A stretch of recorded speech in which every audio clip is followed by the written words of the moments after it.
Life changes when you finally understand your worth. For 10 years, I served as the financial backbone for my entire family. Every emergency, every bill, every vacation, all of it fell on my shoulders. Jessica, you're doing so well. Surely, you can help out. Jessica, we're family. This is what family does. The requests never stopped, and I never said no. Until that Christmas dinner when I finally decided enough was enough. The moment I announced I was cutting them off financially, I watched their faces transform from festive cheer to cold calculation. They never expected me to find my voice, but when I did, nothing would ever be the same again. I'd love to know which corner of the globe you're watching from. And if this story speaks to you, make sure to subscribe. Tomorrow's video is one you absolutely can't miss. The first time my family asked me for money, it felt good. I remember that moment clearly.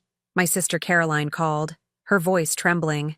As she explained how her car had broken down and she couldn't afford the repairs, she needed $800 and she needed it fast. I had just landed my first real job at Mitchell & Weston Financial after graduating with my MBA. The salary wasn't extraordinary, but compared to the student budget I'd been living on, I felt wealthy. "Of course I'll help," I told her without hesitation. The relief in her voice made my heart swell. This was what families did for each other, right? She promised to pay me back once she got her next paycheck. She never did. A month later, my younger brother Ethan needed help with his rent. Then my parents' roof sprung a leak. My cousin Taylor needed money for textbooks. Each time I opened my wallet. Each time they swore they'd pay me back. Each time the repayment never came. I didn't mind at first. I was single, lived in a modest apartment, and had few expenses. Helping my family gave me purpose. It made me feel needed and important. Growing up in Millfield, a small town where everyone knew everyone's business, I had always been the quiet middle child. Not as charismatic as Caroline, not as athletic as Ethan. I was just Jessica, reliable, responsible Jessica.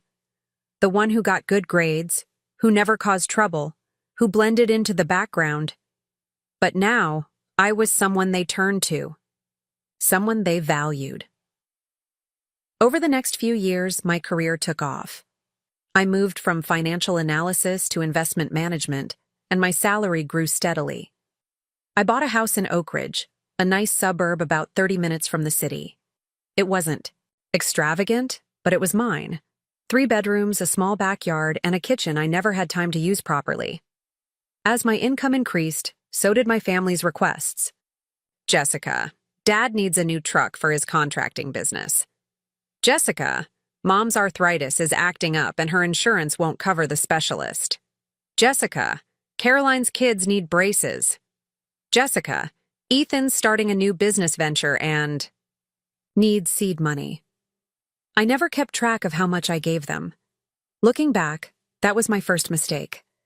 I should have known something was wrong when my mother stopped asking how I was doing before requesting money.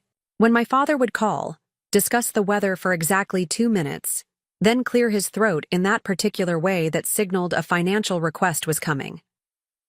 The holiday season was always the worst. Every December, my family would compile elaborate Christmas lists filled with expensive items they needed. I became Santa Claus, the magical entity expected to fulfill every wish. I'd spend weeks shopping, wrapping, and shipping gifts, only to receive a cheap tie or a coffee mug in return. But I told myself it didn't matter. I could afford it, and seeing their joy was enough. Or at least, that's what I kept telling myself. The turning point came during a Sunday dinner at my parents' house. I was 34 by then, still single. Relationships never seem to last when your family called at all hours with emergencies. My sister Caroline was complaining about her husband's stagnant career while simultaneously showing off her new designer purse. "How much did that cost?" my mother asked, eyeing the leather bag with obvious envy. Caroline waved her hand dismissively. "Oh, it was on sale. Only $800. I nearly choked on my mashed potatoes. $800, the exact amount she had borrowed from me 3 weeks earlier to cover her daughter's dance lessons. The daughter who, as I had just learned during dinner conversation, had quit dancing a month ago. I said nothing that night, but something shifted inside me. I began to pay attention, to keep records, to notice patterns. My family never asked about my life, my hopes, my dreams. When I mentioned being passed over for a promotion I'd worked hard for, my father changed the subject to Ethan's need for a loan to cover his mortgage. When I talked about possibly taking a vacation, my first in 5 years, my mother immediately suggested I use that money to help with my niece's private school tuition instead. It was during a late night at the office that my colleague Morgan found me staring at my spreadsheet of family loans. Morgan was one of those rare people who spoke her mind regardless of how uncomfortable the truth might be. "What's that?" she asked, peering over my shoulder. "Just keeping track of family finances," I mumbled. She let out a low whistle as she scanned the numbers. "Jessica, that's over $130,000 in the last 4 years. Have they paid any of it back?" I couldn't see her eyes. "Their family." "No," Morgan said firmly. "They're treating you like an ATM. A walking, talking ATM who doesn't charge fees and never runs out of cash." Her words stung because they contained a truth I had been avoiding for years. Later that night, I poured myself a rare glass of whiskey and really looked at my life. My retirement account was underfunded. The kitchen renovation I'd been planning for 2 years kept getting postponed. I hadn't taken a real vacation since college. Meanwhile, my sister had vacationed in Europe twice. In the past year, my brother drove a nicer car than I did.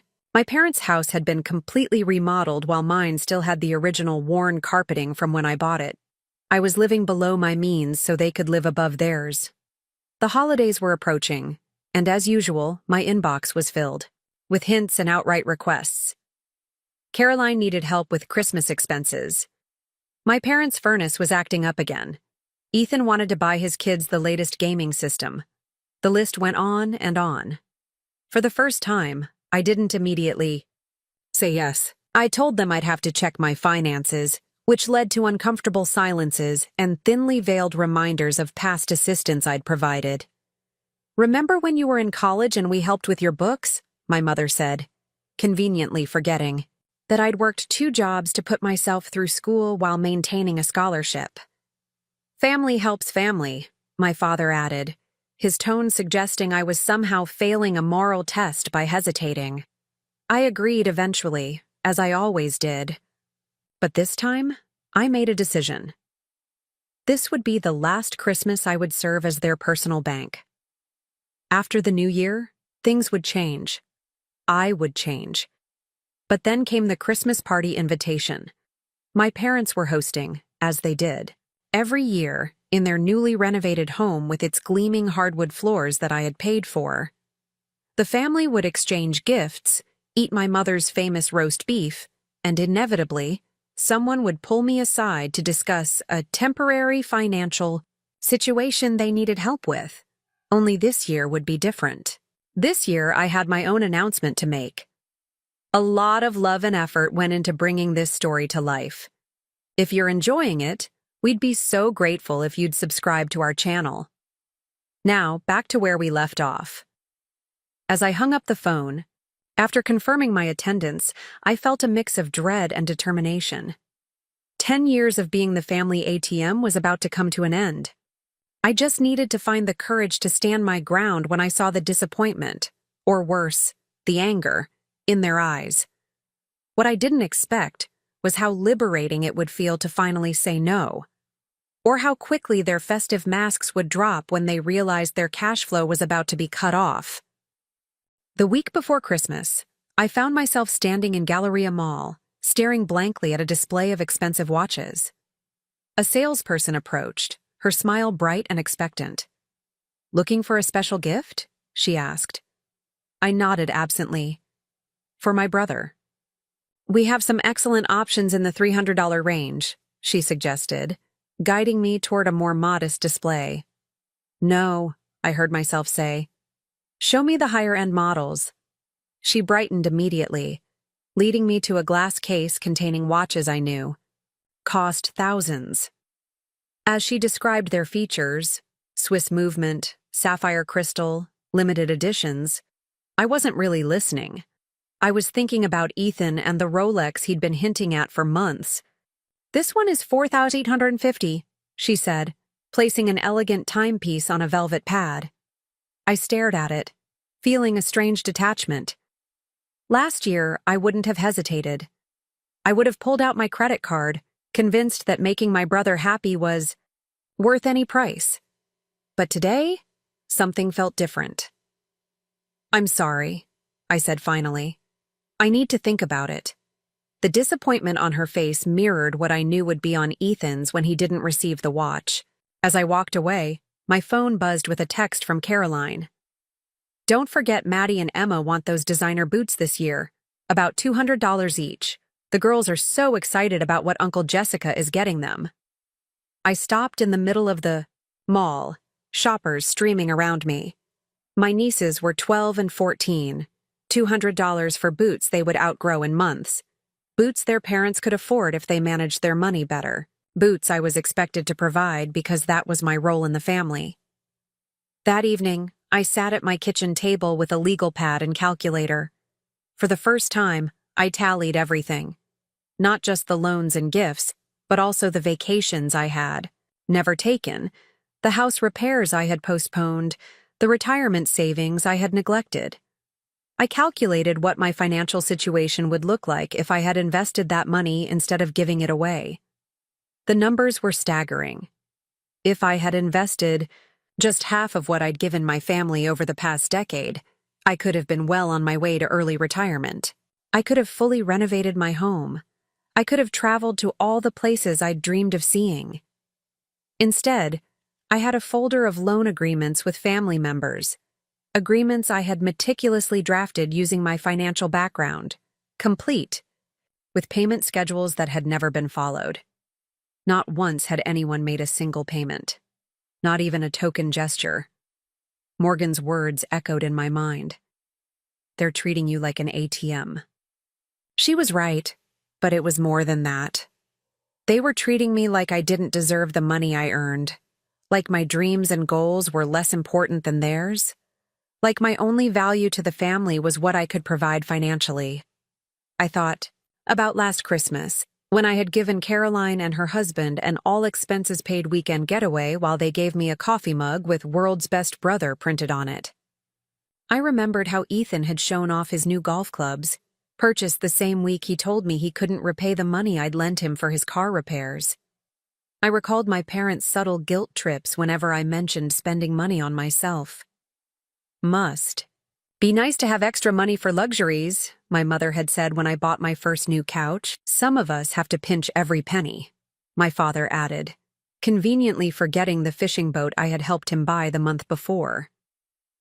That night, I made phone calls to financial advisors and researched investment strategies until the early hours of the morning. By the time the sun rose, I had a plan. I would reclaim my financial future. I would set boundaries. I would stop being the family ATM. The days before Christmas passed in a blur of last-minute shopping and preparation. I bought thoughtful but modest gifts for everyone. Books, scarves, gift cards, items within my newly established budget. No electronics. No designer clothes. No luxury watches. When Christmas Eve arrived, I drove to my parents' house with a strange sense of calm. The neighborhood was decorated with twinkling lights and festive displays. My parents' house stood out with its elaborate light show, another expense I had covered last year when my father complained about the neighbors' displays putting them to shame. I parked behind Ethan's BMW, a car nicer than anything I had ever owned, and gathered my bags of gifts. The sound of laughter and Christmas music grew louder as I approached the front door. I took a deep breath and knocked. My mother answered, her face flushed from cooking and wine. "Jessica, finally, everyone's already here." She accepted my kiss on her cheek and glanced at the modest gift bags in my hands with poorly concealed disappointment. "Is that all you brought?" "Merry Christmas to you too, Mom," I said, stepping inside. The house was warm and filled with the aroma of roasting meat and spices. In the living room, my family had gathered around the fireplace. My father was describing his plans for a summer fishing trip to Alaska. Caroline was showing off her new earrings to my aunt. Ethan's kids were glued to expensive tablets, probably last year's essential Christmas gifts. Uncle Jessica. My niece Emma spotted me first, running over for a hug. Her sister Maddie followed, both examining my gift bags with eager eyes. "Are those for us?" Maddie asked, reaching for one. "Some of them," I said, moving the bags out of reach. "But we open gifts after dinner, remember?" Their faces fell slightly, but they nodded and returned to their tablets. I noticed Caroline watching this exchange, her expression calculating as she assessed the size of the gift bags.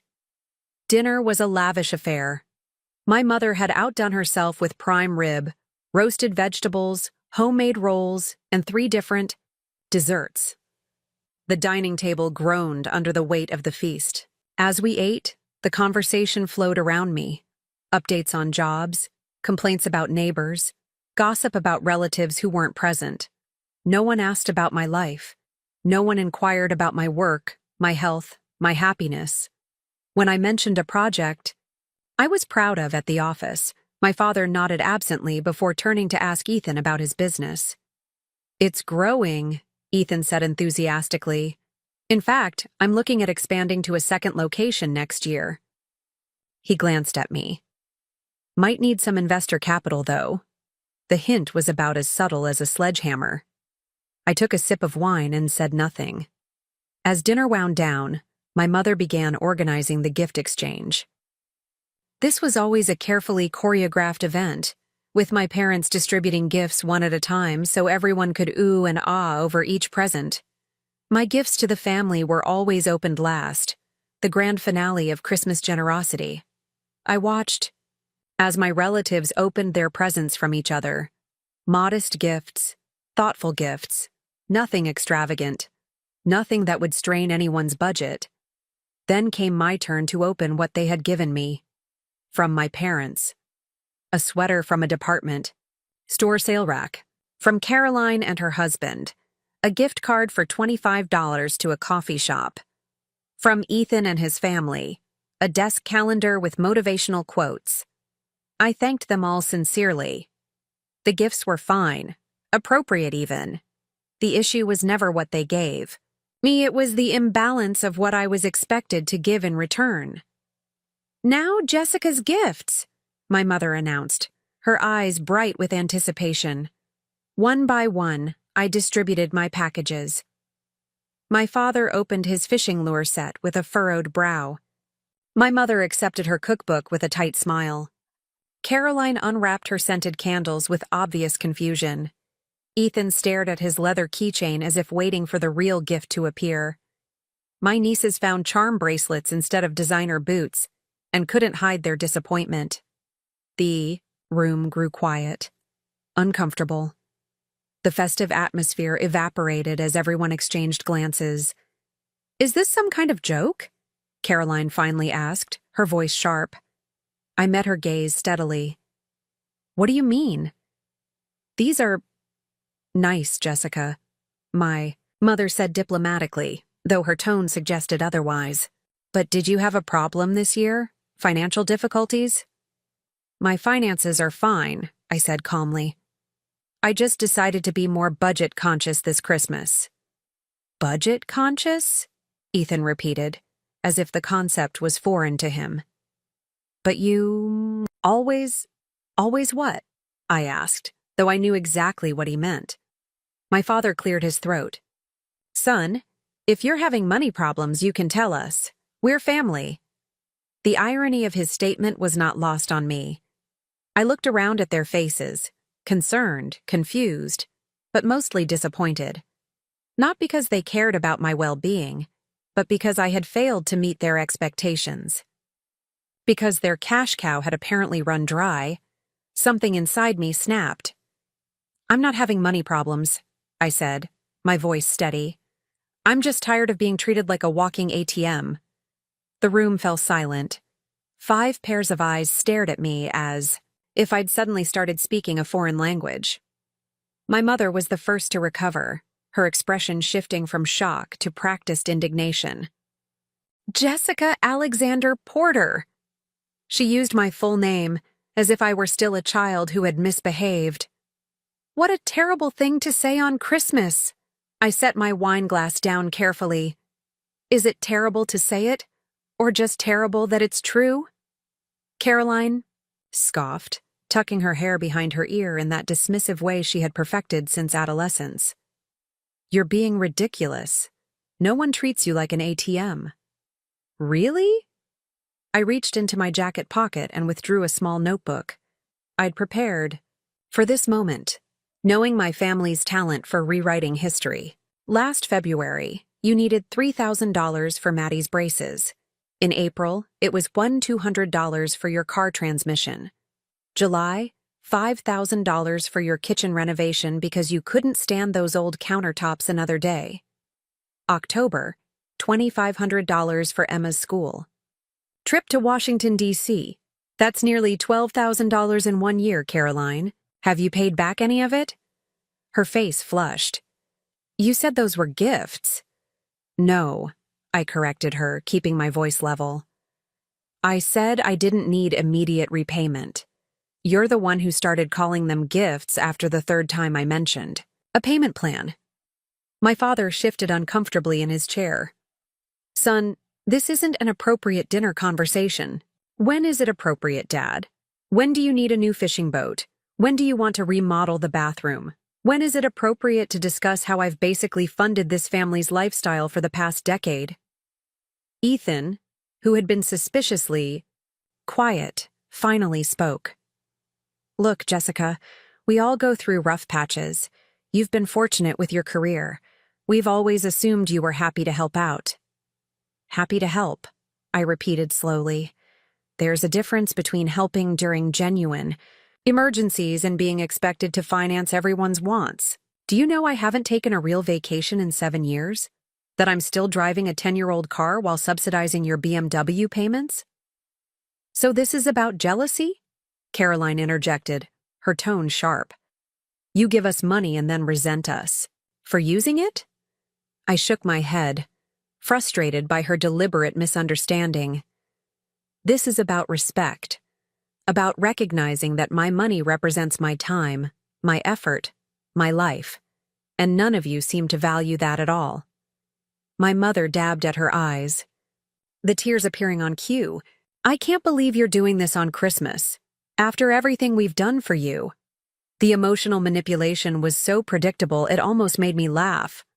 "What exactly have you done for me, Mom? I put myself through college. I've handled my own expenses since I was 18. I've been solving everyone else's financial problems while neglecting my own future." "We raised you," she snapped, the tears vanishing as quickly as they had appeared. "We put a roof over your head, food on the table." "Yes, you did the basic requirements of parenthood. Should I be paying you back for that forever?" My father stood up, his face reddening. "You're out of line, Jessica." "No," I said quietly. For the first time in years, I'm actually finding my line, my boundary, and I'm holding it. My nieces had slipped away to the living room, uncomfortable with the adult tension. I was glad they weren't witnessing this, though part of me thought it might be an important lesson in entitlement. Ethan leaned forward, adopting his reasonable business tone, the one he used when trying to convince investors to fund his perpetually struggling enterprises. "Jessica, brother, I understand you. Might be feeling underappreciated, but we're family. We support each other. Support goes both ways, Ethan. When was the last time any of you supported me?" When I was passed over for promotion last spring, Caroline changed the subject to her vacation plans. When I mentioned my back problems, Mom talked about her friend's daughter who was looking for investors for her massage therapy business. It's always about what I can give, never about what I might need. Caroline crossed her arms defensively. So you've been keeping score? Tallying up every dollar like some kind of miser? I wasn't. That was my mistake. I closed the notebook and returned it to my pocket. But I am now. And I've decided things need to change. My mother's expression hardened. What does that mean exactly? I took a deep breath. This was the moment I had been preparing for, the declaration of independence that had been years in the making. It means I'm not giving any more loans or gifts. It means when you call with a financial emergency, I'll offer moral support, but not my credit card. It means I'm reclaiming my financial future. The silence that followed was deafening. I could almost see the calculations happening behind their eyes, the mental adjustments to future plans that had factored in my financial support. My father recovered first. You can't just cut off your family. I'm not cutting off my family, I clarified. I'm cutting off financial exploitation. There's a difference. Caroline stood up abruptly, her chair scraping against the hardwood floor. This is absurd. If you didn't want to help, you should have said something years ago. You can't just change the rules now because you're feeling sorry for yourself. I'm not changing the rules, Caroline. I'm just not playing the game anymore. She glared at me, then turned to her parents. I think we should go. Clearly, Jessica is having some kind of midlife crisis. I smiled slightly at that. I was 34, hardly midlife, but Caroline had always excelled at dismissive labeling. You don't need to leave, I said. I didn't come here to ruin Christmas. I came to establish boundaries. Well, you failed at the first part, Ethan muttered, though I could see the wheels turning in his head, probably already planning how to adjust his business expansion without my investment. My mother stood up, smoothing her festive tablecloth with trembling hands. I think we should have dessert. In the living room. The girls are probably wondering what's taking so long. Classic deflection. Pretend the uncomfortable conversation never happened. Return to the script of normal family Christmas. I knew this technique well. It had been employed whenever difficult topics arose throughout my childhood. That sounds nice, I said, deciding to allow the temporary retreat. The message had been delivered. The boundaries had been drawn. Forcing them to acknowledge it immediately wouldn't change anything.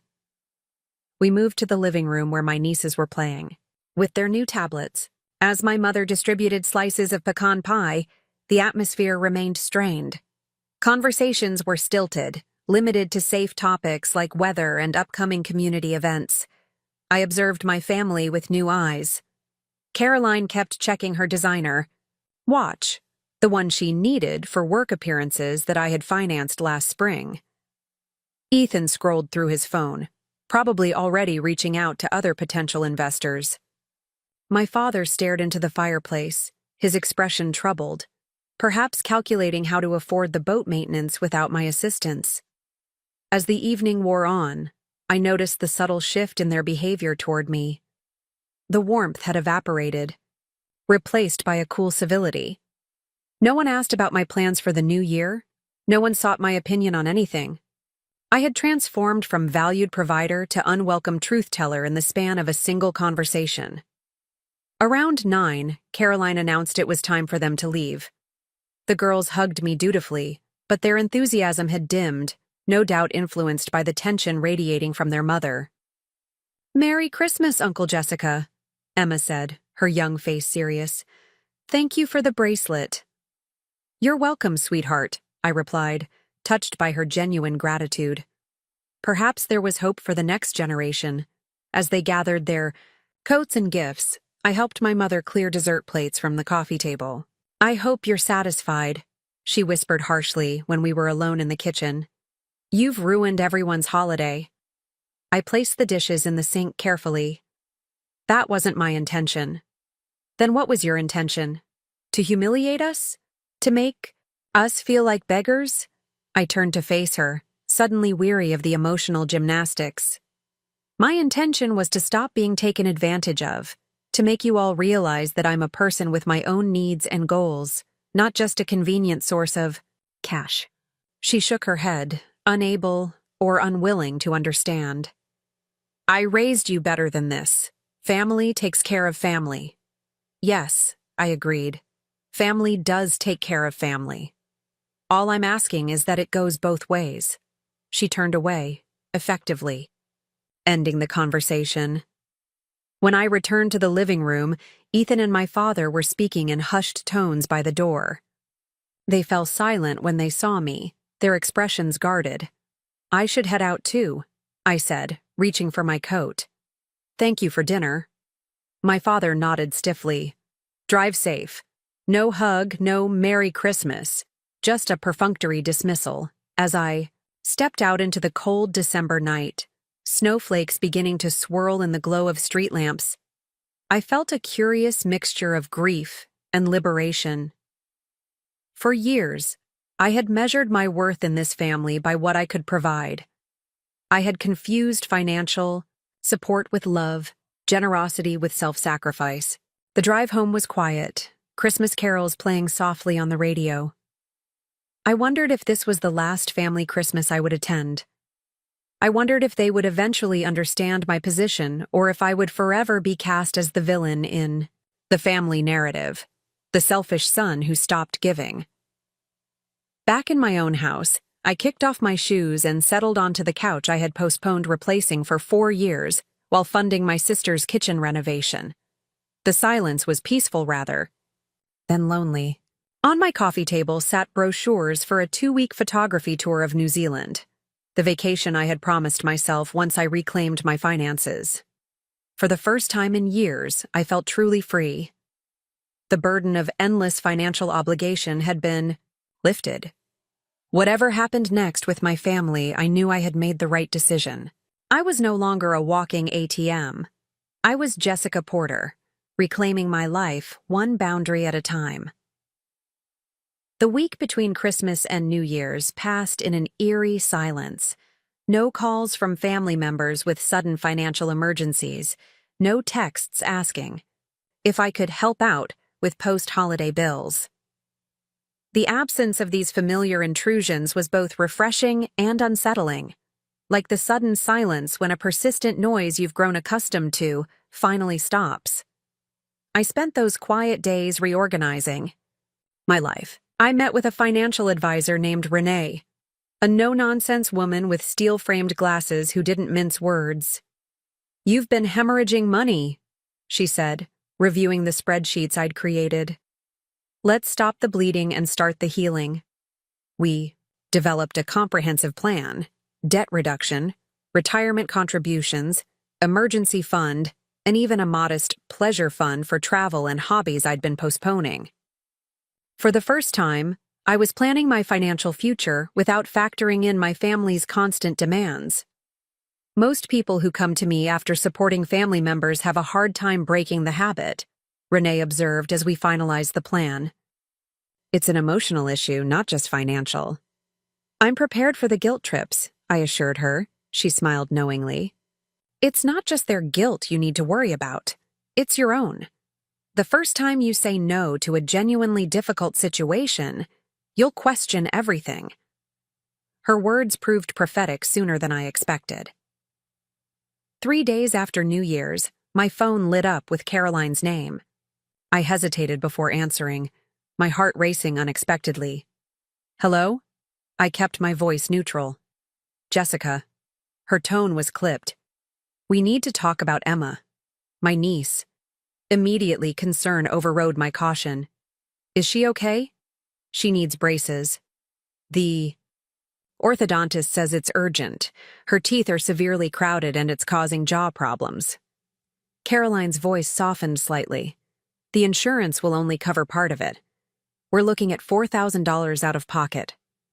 I closed my eyes, feeling the familiar pull of obligation. This was my niece's health, not a frivolous expense.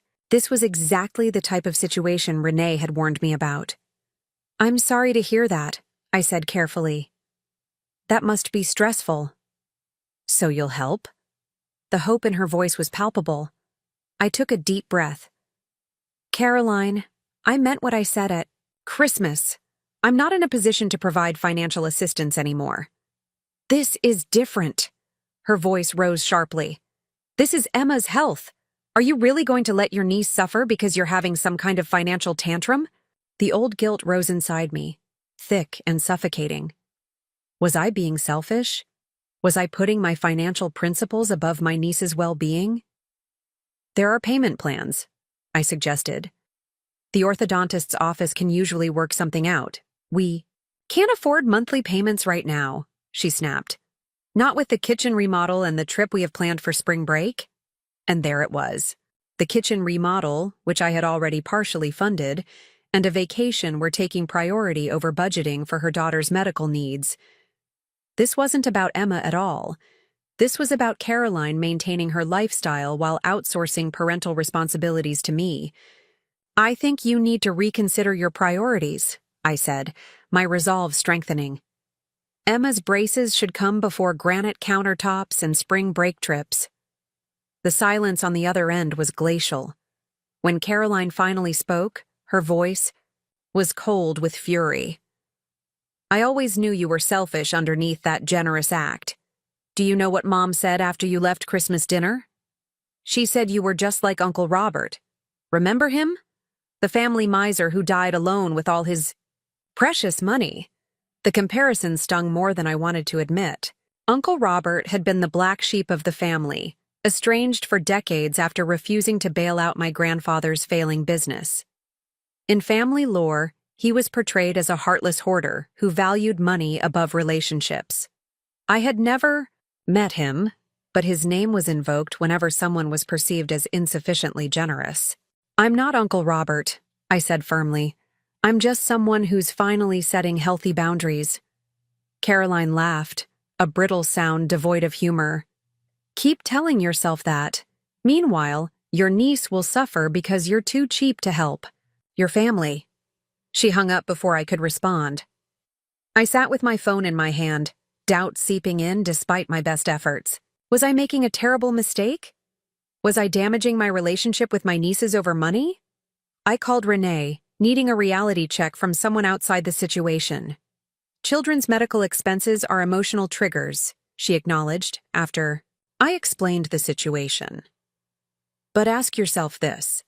If Caroline can afford home renovations and vacations, why can't she afford her daughter's braces? Exactly, I said, relieved that someone understood.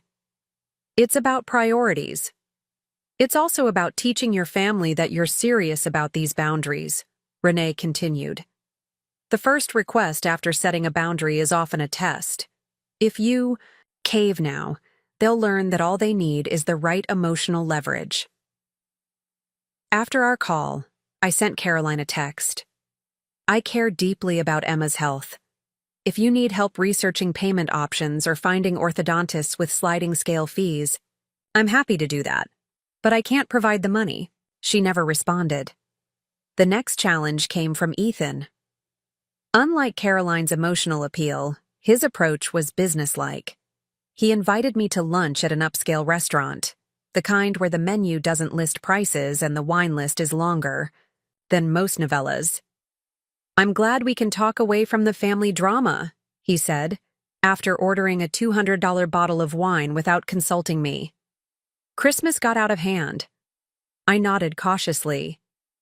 It needed to be said, but the timing could have been better. He waved dismissively.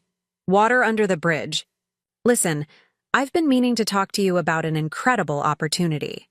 Of course, this wasn't a reconciliation lunch. This was a pitch. For the next 30 minutes, Ethan outlined his latest business venture, a subscription service for luxury, pet products. His enthusiasm was genuine, his projections ambitious. In another life, I might have been impressed by his entrepreneurial spirit. The market research is solid, he concluded, refilling our wine glasses. We just need initial capital.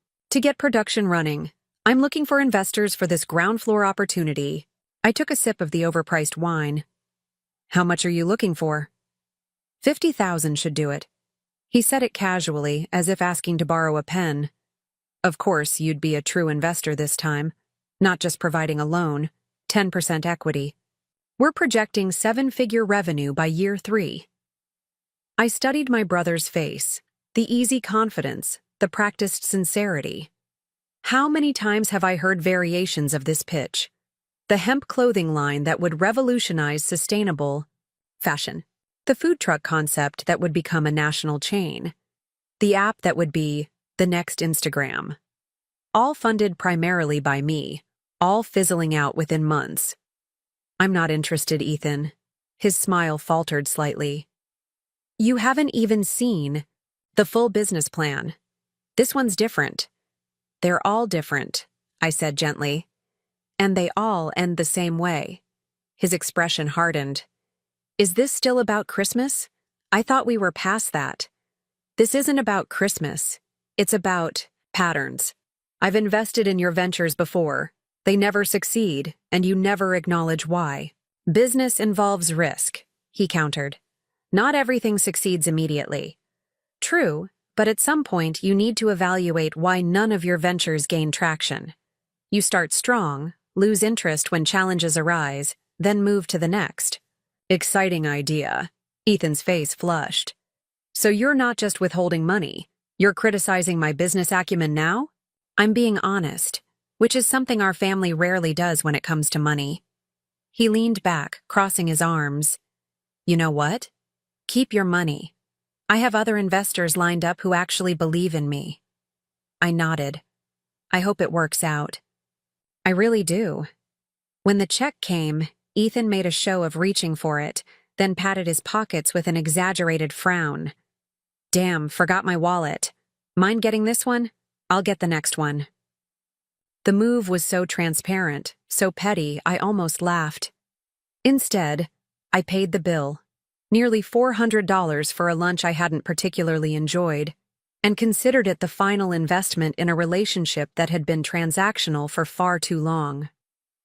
My parents were the last to test my resolve. They employed a strategy of silence followed by a coordinated attack. For 2 weeks after my encounters with Caroline and Ethan, they didn't call or text. Then, on a Sunday afternoon, they appeared unannounced at my door. We were in the neighborhood, my mother explained, though their house was 30 minutes away, with no reason for them to be in the neighborhood. I invited them in, noting how they both scanned my living room with critical eyes. Still haven't replaced that old couch, I see, my father commented. I like this couch, I replied simply. It was worn but comfortable, and now that I was rebuilding my savings, I could replace it when I wanted to, not when I could squeeze it into a budget strained by family demands. My mother settled herself primly on the edge of the couch, as if afraid it might contaminate her designer pants. Jessica, we need to discuss what's been happening with the family. I'm listening, I said, remaining standing. You've upset everyone, she began. Caroline is worried sick about Emma's dental issues. Ethan had to seek outside investors for his business. And your father and I, she glanced at him for support. We had to cancel our anniversary cruise, my father finished. The one we were planning for May. I processed this information silently. The cruise was news to me. They hadn't mentioned it at Christmas, likely because they had assumed I would be funding it. I'm sorry to hear that, I said finally. But I'm not responsible for everyone's financial decisions. My mother's expression hardened. We're not talking about financial decisions. We're talking about family support. Something you seem to have forgotten about entirely. Family support, I repeated, tasting the irony of the phrase. Let's talk about that. My father shifted uncomfortably on my couch. This attitude of yours isn't helping anyone. My attitude? I gestured around my modest living room. I've supported this family financially for a decade. I've postponed my own goals, depleted my savings, and neglected my future to meet everyone else's needs and wants. And now that I've decided to stop, I'm the one with an attitude problem? My mother's lips thinned into a disapproving line. You've always been so dramatic, Jessica. No one forced you to help. You offered. The revisionist history was breathtaking in its audacity. I almost admired the conviction with which she rewrote reality. The first few times, yes, I offered. I conceded. But it quickly became an expectation, a requirement for maintaining my place in this family. That's ridiculous, my father scoffed. You're our son. Nothing could change that. Am I your son? Or your personal banker? Because lately it feels like the latter is my only value to you both. My mother's eyes welled with tears, her signature move when logical arguments failed. How can you say such hurtful things? After everything we've done for you? I took a deep breath, recognizing the familiar pattern. The guilt trip. The reframing of the narrative to make me the villain. The emotional manipulation that had worked so effectively for years. What exactly have you done for me recently? I asked quietly. When I needed surgery for my shoulder last year, neither of you offered to help with my recovery.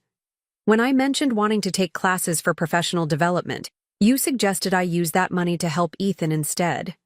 When was the last time either of you asked about my life, my dreams, my struggles, without it somehow circling back to a financial request?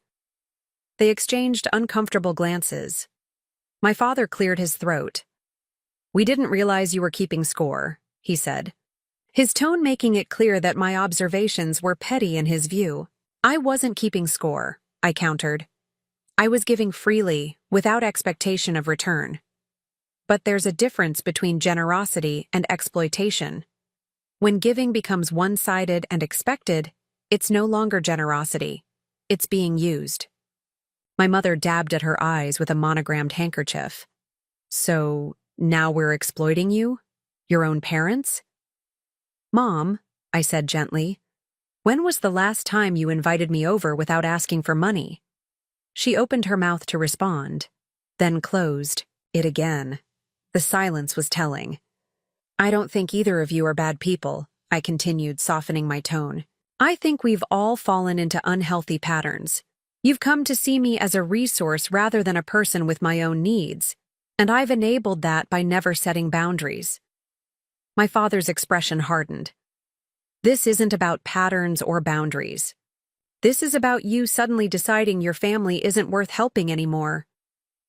That's not what this is about at all, I insisted. This is about creating a sustainable relationship where I'm not just valued for my wallet. My mother stood abruptly. I didn't come here to be psychoanalyzed. We came to tell you that your behavior is hurting this family. I remained calm, despite the churning in my stomach. And I'm telling you that this family's behavior has been hurting me for years. If that's how you feel, perhaps we should give you some space, my father said stiffly, rising to join my mother. Recognize the tactic immediately, the withdrawal of approval and affection as punishment for non-compliance. It worked when I was a child. It wouldn't work now. Space might be good, I agreed. It would give everyone time to adjust to our new dynamic. My mother's eyes flashed with indignation. New dynamic? You mean where you keep all your money to yourself while your family struggles? No. A dynamic where I'm treated as a son, brother, and uncle, not a financial institution. They left shortly after, my mother muttering something about ingratitude, my father silent and stern. As I closed the door behind them, I felt a curious lightness despite the tension of the encounter. For the first time, I had stood my ground without wavering, without being manipulated back into the role they had assigned me. The following weeks were quiet. My family's strategy seemed to be a coordinated silence. No calls, no texts, no casual drop-ins. I knew this approach well. It was designed to make me feel isolated, to question my decision, to crawl back begging for their approval and reconnection. In earlier years, it might have worked. The silence would have gnawed at me, made me doubt myself, driven me to make amends in the form of financial gestures. But now, the silence felt like a respite. a chance to rediscover who I was outside of my role as the family provider. I used this time productively. I joined a photography club, revisiting a passion I had abandoned for lack of time and resources. I started swimming at the local gym 3 mornings a week, improving both my physical health and my chronic shoulder pain. I reconnected with old friends who had gradually fallen by the wayside as family obligations consumed my free time. One such friend was Daniela, a former colleague who had left our firm 2 years earlier to start her own consulting business. We met for coffee on a crisp February afternoon, catching up on each other's lives.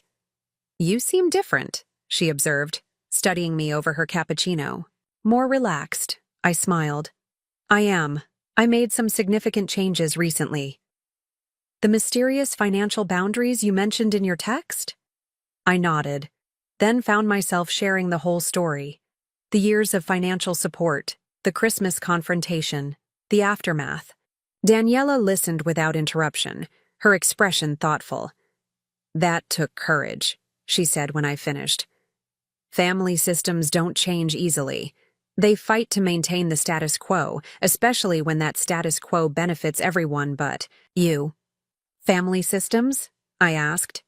"It's a psychological concept," she explained. "Each family operates like an interconnected system with established roles and patterns. When one person changes their role, like you did, the entire system experiences disequilibrium. Everyone scrambles to restore the old balance." Her words resonated deeply. "That's exactly what's happening. They're trying everything to pull me back into my old role. And they'll keep trying," she warned. "The silent treatment is just one strategy. When that fails, they might escalate. Health emergencies, financial crises, emotional appeals. The system will fight hard before it adapts." "So what do I do?" I asked, genuinely curious about her perspective. "Maintain your boundaries," she said, simply. "Expect resistance. Prepare for it emotionally. And most importantly, build a life that fulfills you outside of that system. The stronger your external connections and personal satisfaction, the less pull the old system will have on you."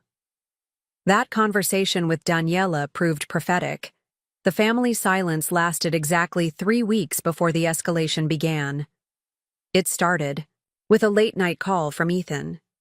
His voice was tense, hurried. "Dad's in the hospital. Chest pains. They're running tests." My heart raced as I grabbed my keys. "Which hospital? I'm on my way." "Memorial," he replied. "But listen, Jessica." He hesitated. "There might be expenses. You know how insurance can be with these things." Even in a genuine emergency, the financial angle wasn't far from the surface. I ignored the implied request.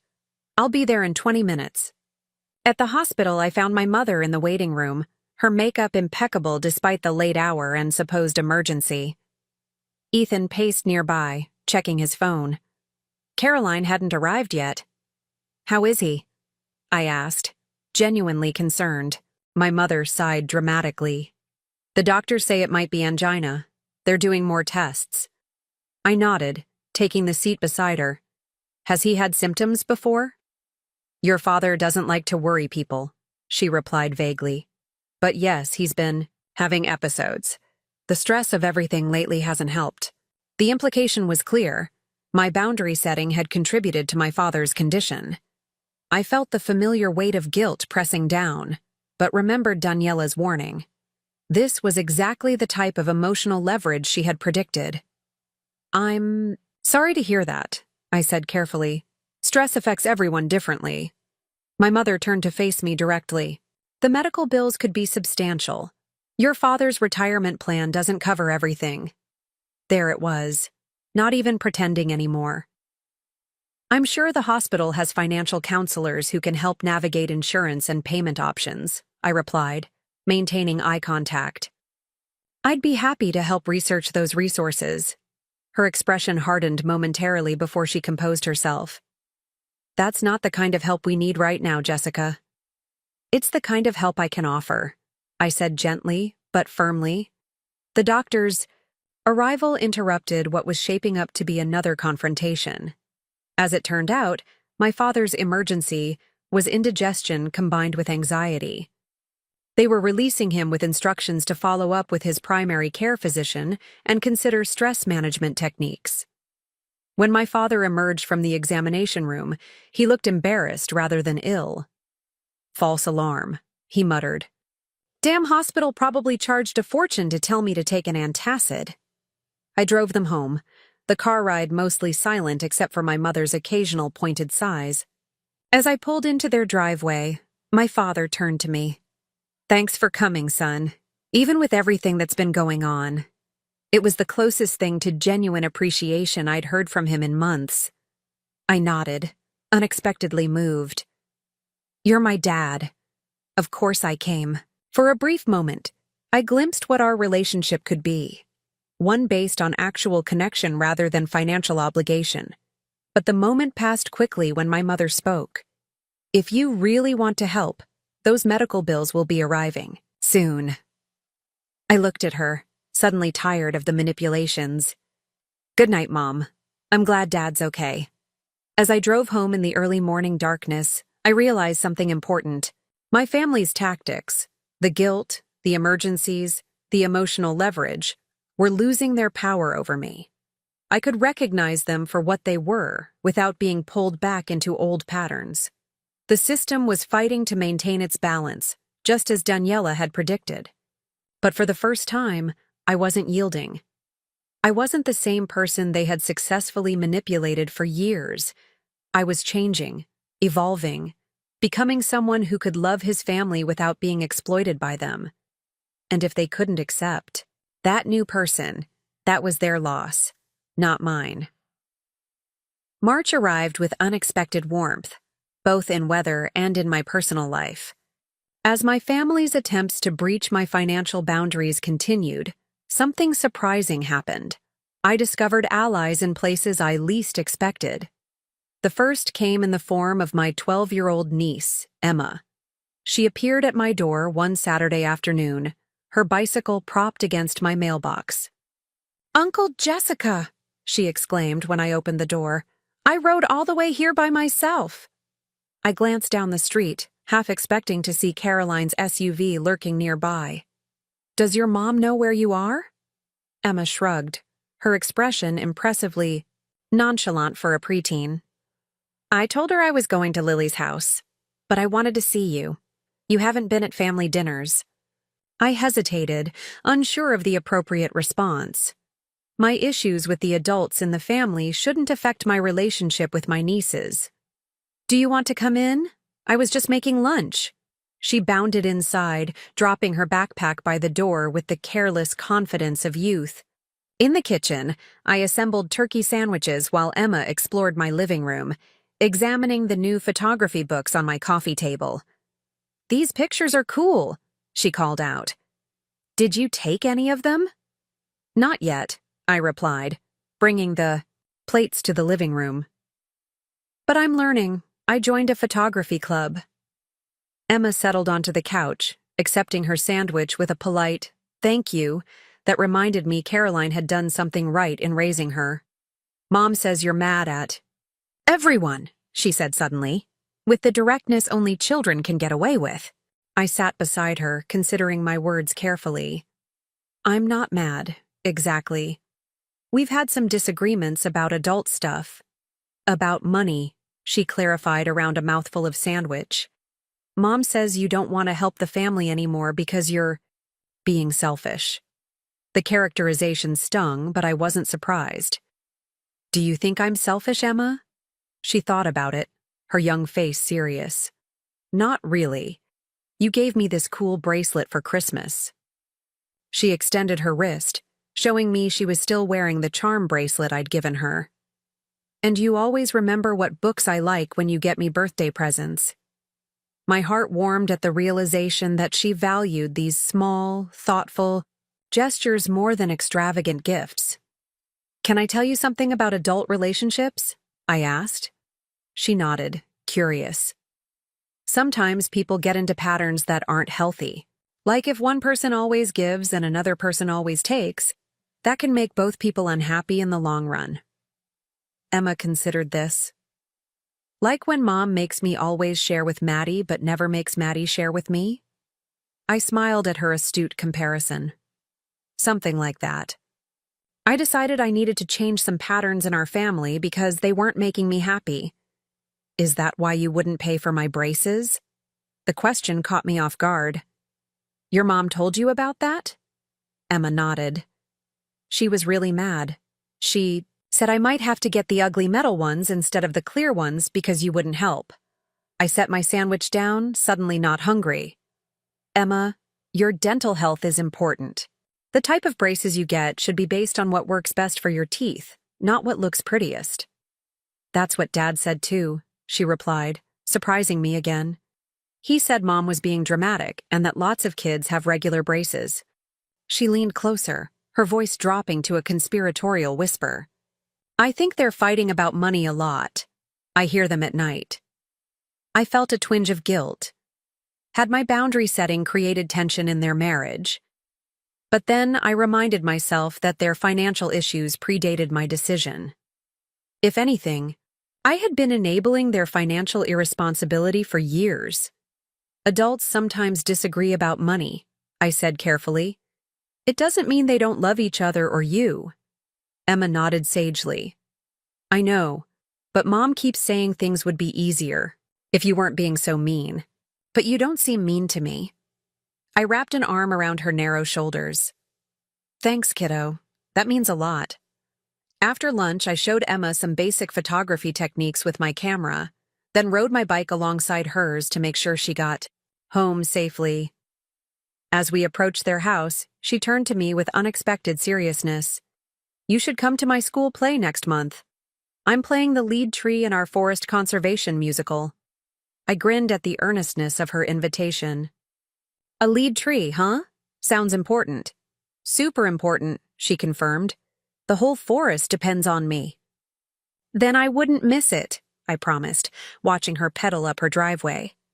Caroline appeared at the front door, her expression shifting from concern to cold recognition when she spotted me. Emma was with you? She called out, her tone accusatory. She stopped by for lunch, I replied evenly. I wanted to make sure she got home safely. Caroline beckoned Emma inside without acknowledging my response. As I turned to leave, Emma called out, Don't forget about my play, Uncle Jessica.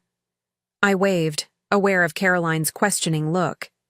Despite the tension with my family, this unexpected connection with Emma filled me with hope.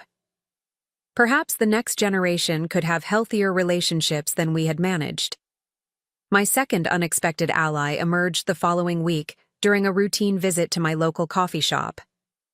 I was working on a photography assignment, reviewing shots on my laptop, when a familiar voice interrupted my concentration. Jessica! I looked up to find my brother-in-law, Caroline's husband Robert, standing by my table with an awkward smile. In our family dynamic, Robert had always been a peripheral figure, present at gatherings but rarely involved in family disputes. He worked as an architect, and from what little I knew, had always been uncomfortable with Caroline's financial dependence on me. Robert, I said, surprised. What brings you here? He gestured to the chair across from me. Mind if I join you? I closed my laptop and nodded. Robert sat, placing his coffee mug carefully on the table. I wanted to talk to you, he began, his voice low. About everything that's been happening, I braced myself for another guilt trip or financial request. I'm standing by my decision, I said preemptively. Robert held up his hands. I'm not here to ask for money. Actually, I wanted to say I understand why you did what you did. His words were so unexpected I almost spilled my coffee. You do? He nodded, glancing around as if worried about being overheard. I've been telling Caroline for years that we were too dependent on you. It wasn't right, and I knew eventually it would damage your relationship with us. I studied him, looking for signs of manipulation but finding only sincerity. I never knew you felt that way. I wasn't exactly vocal about it, he admitted. It's hard to stand up to Caroline when she gets an idea in her head, and your parents have enabled her to entitle her entire life. You're telling me? I muttered. Robert sighed. When we first got married, I tried to establish a budget, save for emergencies, plan for the girls' college. But every time we started to get ahead, Caroline would find ways to spend beyond our means, always with the safety net of, Jessica will help if we need it. His frustration was palpable, and suddenly I saw him in a new light, not as a passive bystander, but as someone who had been struggling against the same dysfunctional system I was now confronting. Why are you telling me this now? I asked. Because your Christmas announcement forced a reckoning in our house, he explained. For the first time, Caroline has had to face the reality of our actual financial situation. We've had some rough conversations, but they were long overdue. And Emma's braces? Robert rolled his eyes. Already handled. Our insurance covers most of it, and the orthodontist has a payment plan for the rest. It was never the crisis Caroline made it out to be. I felt a weight lift from my shoulders. I was worried about that. Caroline used Emma's needs as leverage because she knew it would be your weak spot, he said bluntly. She's been doing that for years, using the girls to extract financial support from you. The confirmation of what I had suspected hurt, but it also validated my decision. How are things at home now? Robert ran a hand through his thinning hair. Tense, but improving. I've taken over our finances completely. We've cut up credit cards, canceled some subscriptions, and postponed the vacation we couldn't afford in the first place. And Caroline's okay with this? He laughed dryly. I wouldn't say okay. More like grudgingly accepting reality. But she's coming around. The girls actually seem relieved. Kids sense financial stress, even when you try to hide it. I thought about Emma's comments about hearing her parents argue. I never wanted to cause problems in your marriage. You didn't, Robert assured me. The problems were there all along. Your boundary just forced us to address them instead of papering over them with your money. He paused, looking thoughtful. In a way, you did us a favor. It's been painful, but necessary. What about my parents? I asked. Are they adjusting too? Robert's expression turned grimmer. That's a different story. Your dad's retirement wasn't as solid as they pretended. They've been living beyond their means for years, counting on your support to fill the gaps. I felt a twinge of concern. Are they in serious trouble? They need to downsize, something your mother has been resisting for years. The house is too big, too expensive to maintain. They have options, but none of them align with the lifestyle they think they deserve. His candor was refreshing after months of manipulation and guilt-tripping. For the first time, I was getting an honest assessment of the family's financial reality. I appreciate you telling me this, I said sincerely. It can't be easy going against the family narrative. Robert shrugged. I've always been the outsider. Anyway, Caroline's family has a way of closing ranks. He checked his watch and stood up. I should get going. I just wanted you to know that not everyone thinks you're the villain in this story. I extended my hand, which he shook firmly. That means more than you know. As he turned to leave, he looked back with a half smile. Emma's play is on the 15th, by the way. She'd be devastated if you missed her tree debut. I wouldn't dream of it, I assured him. Watching Robert leave, I felt a shift in my perspective. I had been viewing my stand against financial exploitation as a solitary battle, me against a united family front. But reality was more nuanced. The system I had been enabling had hurt more than just me. It had created stress in my sister's marriage, anxiety for my nieces, and postponed the necessary financial reckoning my parents needed to face. By removing myself as the financial safety net, I had inadvertently forced everyone to confront realities they had been avoiding. It wasn't comfortable, but perhaps it was exactly what the family needed. For the first time since Christmas, I felt not just justified in my decision, but convinced it had been the right thing for everyone, even those who currently resented me for it. April arrived with spring showers and an unexpected email in my inbox. The sender was my cousin Trevor, my mother's nephew, who lived on the other side of the country. We hadn't spoken in years beyond occasional holiday card exchanges and obligatory birthday messages on social media. The subject line read simply, "Family Reunion. Your presence requested." I clicked it open with a mixture of curiosity and apprehension. Jessica Hope. This finds you well. I'm organizing a family reunion at my lake house for Memorial Day weekend. It's been too long since the extended family got together, and frankly, I miss seeing everyone in one place. I know things have been tense with your immediate family lately. Your mother called me last month, quite upset about a financial dispute at Christmas. I got her version of events, but I'd like to hear yours too. Whatever's going on, I hope you'll consider coming to the reunion. Sometimes family conflicts are easier to navigate with more family members around. Dilutes the intensity, if you know what I mean. Let me know if you can make it. No pressure either way. Best. Trevor. I stared at the screen, unsure how to respond. Trevor had always been somewhat removed from the family drama, building his own successful life as a software developer in Seattle. We had been close as children but drifted apart in adulthood. The fact that my mother had reached out to him about our dispute suggested she was spreading her narrative far and wide. After some deliberation, I decided transparency was the best approach. Trevor, good to hear from you. It's been too long. Regarding the financial dispute, after a decade of providing substantial financial support to my parents, Caroline and Ethan, with no expectation of repayment, I've decided to stop. This decision came after realizing the relationship had become extremely one-sided, with my value to the family seemingly measured by my willingness to fund everyone's lifestyle choices. I'm sure my mother painted a different picture, but I felt, you deserve the unvarnished truth if you're curious about what happened. As for the reunion, I appreciate the invitation and will consider it.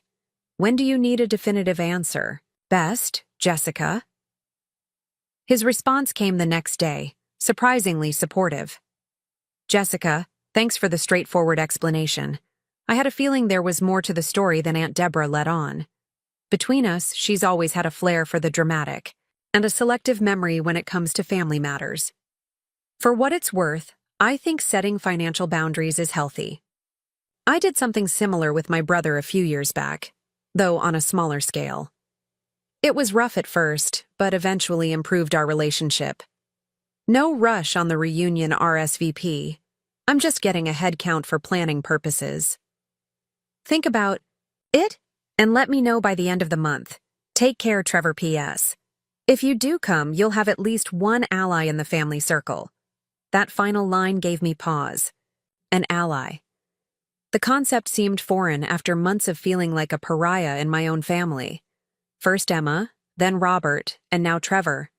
Perhaps I wasn't as isolated as I had believed. The reunion invitation lingered in my mind as I went about my days. Part of me wanted to decline immediately, to avoid the inevitable tension and passive-aggressive comments. But another part of me was tired of being excluded from family events, of being treated as if I had committed some unforgivable transgression by protecting my financial well-being. I brought up the dilemma during my weekly coffee with Daniela, who had become a trusted confidant in recent months.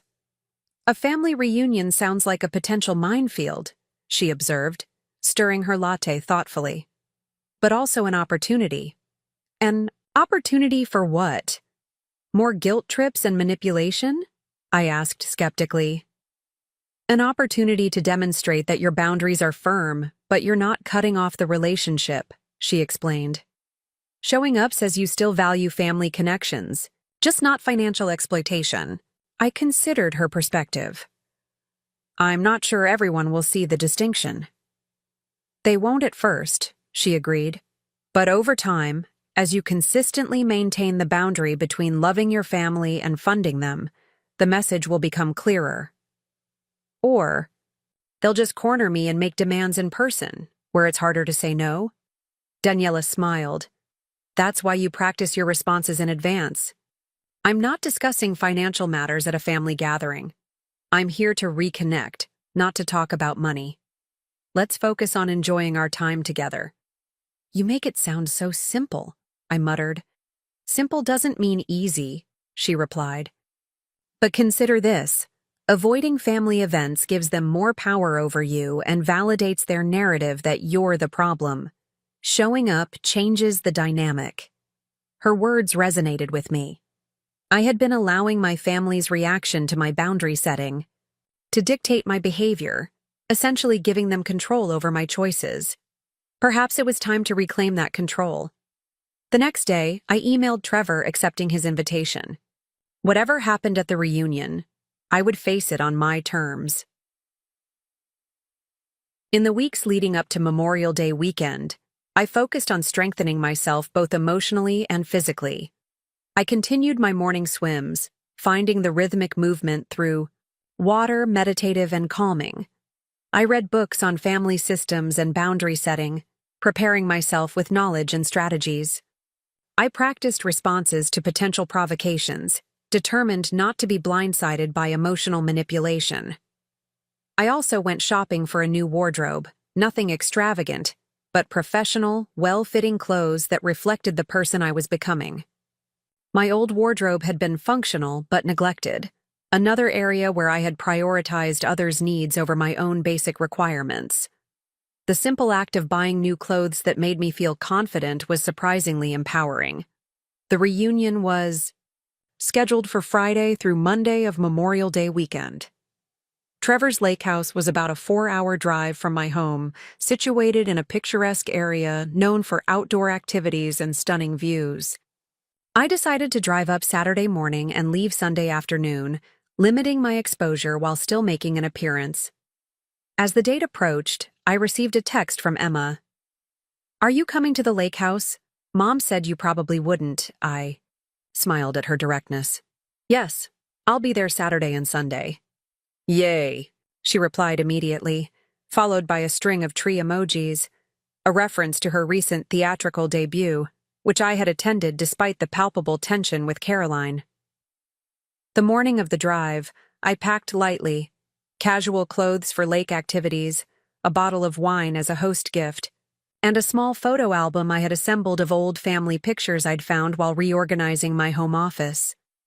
No expensive gifts, no checkbook ready to solve others' financial crises. Just myself, and a genuine wish to reconnect with extended family. Members I hadn't seen in years. The drive was pleasant, the spring countryside vibrant with new growth. I listened to a podcast about financial independence, the irony not lost on me as I headed toward a gathering with the very people who had impeded mine for so long. Trevor's lake house came into view around noon, a sprawling, modern structure with large windows reflecting the water. Several cars were already parked in the circular driveway, including my parents' sedan and Caroline's SUV.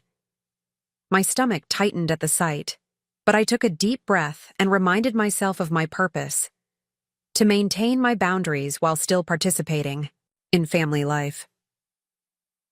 As I stepped from my car, the front door opened and Trevor emerged, tall and lanky, with the same easy smile I remembered from childhood. His hair had grayed at the temples, but otherwise he looked remarkably unchanged. "Jessica," he called, striding down the steps to greet me with a warm handshake that turned into a brief hug. "Glad you made it." "Thanks for the invitation," I replied, genuinely pleased to see him. "This place is incredible. Tech money," he said with a self-deprecating shrug. "Come on in. Most people are down at the dock or out on the water, but your parents are in the living room." I followed him inside, steeling myself for the first encounter. The house was beautifully appointed with rustic modern decor and expansive views of the lake through floor-to-ceiling windows. In the main living area, my parents sat with Trevor's wife, Alicia, and an elderly aunt I vaguely recognized. My mother spotted me first, her expression freezing momentarily before she composed herself into a polite smile. "Jessica, we weren't sure you'd come." "Trevor invited me," I said simply, shaking hands with Alicia and introducing myself to the aunt, whose name I learned was Edith. My father nodded stiffly from his armchair but didn't rise. The tension in the room was palpable until Aunt Edith broke it with unexpected forthrightness. "So you're the one who finally stood up to Deborah and Richard," she said, peering at me over her glasses. "About time someone did." My mother's face flushed. Crimson. "Edith, that's hardly—" "Oh, hush, Deborah," the old woman interrupted. "Everyone in this family knows you two have been living off your son for years. Shameful, if you ask me." Trevor coughed uncomfortably. "Can I get you a drink, Jessica? Beer, wine, something stronger?" "Beer would be great," I replied, grateful for the diversion. As Trevor led me to the kitchen, I heard Aunt Edith continuing her commentary behind us. "In my day, parents supported their children, not the other way around." "Sorry about that," Trevor said as he handed me a craft beer from the refrigerator. "Aunt Edith has lost her filter in her old age. Say whatever pops into her head." I couldn't help smiling. Honestly, it's refreshing after months of gaslighting and guilt trips. Trevor leaned against the counter. "I should warn you, Caroline's been working the room since she arrived yesterday. According to her, you've abandoned the family in their time of need because you're having some kind of midlife crisis." I sighed, unsurprised. "And people believe her?" "Some do, some don't." He shrugged. "The older generation tends to side with your parents. Family loyalty and all that. The cousins our age seem more skeptical, especially those who've dealt with similar issues." "I'm not here to defend myself or win a popularity contest," I said. "I just didn't want to be excluded from family events because of my financial boundaries." Trevor nodded approvingly. "Good attitude. For what it's worth, I think people will form their own opinions based on how you conduct yourself this weekend." He gestured toward the back doors. "Want to head down to the dock? Most of the cousins are down there with the kids." I followed him through the house and down a winding path to the lake where about 20 people were gathered. Some swimming, others lounging in Adirondack chairs or preparing boats for afternoon outings. I recognized most of them, though some of the children had grown considerably since I'd last seen them. Emma spotted me first, breaking away from a group of kids to run toward me. "Uncle Jessica, you really came!" She threw her arms around my waist in an enthusiastic hug. "I promised, didn't I?" I said, returning the hug. "How's the water?" "Perfect. You should go swimming. Mom said you probably wouldn't want to participate in family activities anymore, but I told her that was stupid." I stifled a laugh at her bluntness. "Well, I might need to borrow a towel, but swimming sounds great." Emma grabbed my hand and dragged me toward the group, announcing my arrival with all the subtlety of a foghorn. "Look, everyone! Uncle Jessica is here and he's going swimming with us." Several cousins greeted me warmly. Others, particularly those closer to my parents' age, offered more reserved acknowledgments. Caroline, sitting under an umbrella with a magazine, pointedly continued reading without looking up. For the next few hours, I deliberately focused on reconnecting with relatives I hadn't seen in years. I joined a group of cousins for a boat ride around the lake, genuinely interested in hearing about their lives and careers. I played water games with the children, including Emma and Maddie, who seemed thrilled to have my attention. I offered to help with the afternoon barbecue, working alongside Trevor and 2 other cousins to grill for the large group. Throughout it all, I maintained a simple strategy. Be present, be engaged, but don't discuss finances. When one uncle hinted at his struggling business venture, I steered the conversation toward industry trends rather than potential investment. When an aunt mentioned her daughter's expensive college tuition, I sympathized with the high cost of education without offering assistance. By dinner time, I had settled into a comfortable rhythm. The initial awkwardness had faded as most relatives responded to my genuine interest in their lives. We gathered at long tables on the deck overlooking the lake, the conversation flowing as easily as the wine Trevor had generously provided.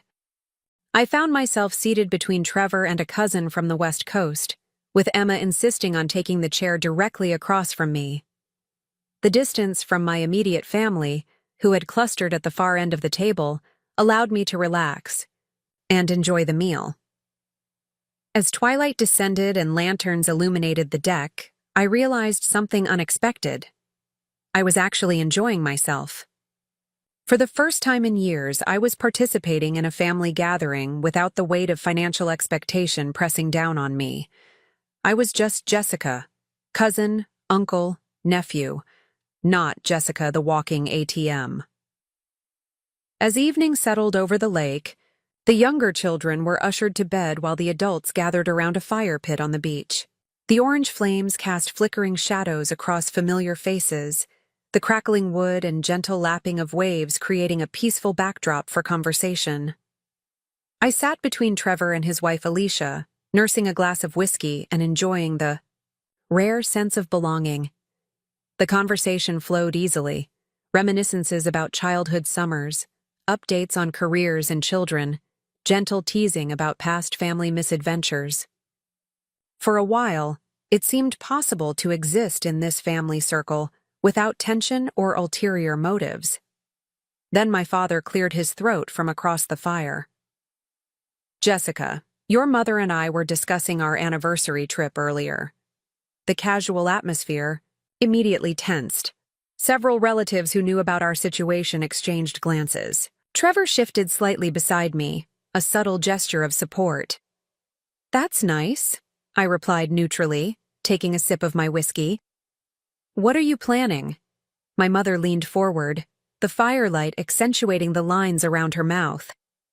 "We were hoping to take that Alaskan cruise we've talked about for years. You know, the one we had to cancel." The implication hung in the air. The cruise they had to cancel because I was no longer funding their lifestyle choices. "Alaska is beautiful," I responded, deliberately ignoring the hook. "I've heard the best time to go is late summer." My father frowned, frustrated by my evasion. "The point is, it's expensive, especially on a fixed retirement income." Trevor attempted to redirect the conversation. "Speaking of Alaska, did anyone see that documentary about we shouldn't be embarrassed to discuss financial matters among family?"